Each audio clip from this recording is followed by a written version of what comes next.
যদি কখনো কোনো কষ্ট পান, এটা যে কোনোভাবেই হতে পারে। কোনো একটা সম্পর্ক ছিল, কাছের মানুষ কষ্ট দিয়েছে বা প্রিয় মানুষ কষ্ট দিয়েছে, কোনো একটা জিনিস হারিয়ে ফেলেছেন, অনেক কষ্ট পেয়েছেন আপনি।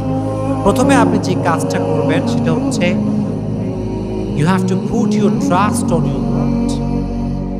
আল্লাহর উপরে ভরসা রাখতে হবে যে আমার লাইফে ভালো যা ঘটে, খারাপ যা ঘটে, এটা সব কিছুই ক্ষমতা একজনের হাতে। তিনি কে? তো যখন কষ্ট পেয়েছেন, ভালো করে বলছেন, আমার দিকে তাকান।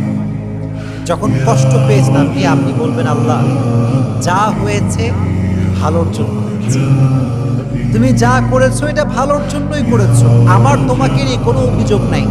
আমার জীবনে যা ঘটেছে আমি সেটার জন্যই বলছি আলহামদুলিল্লাহ। সকলে একবার পড়েন তো মন থেকে আলহামদুলিল্লাহ। Put your trust on you.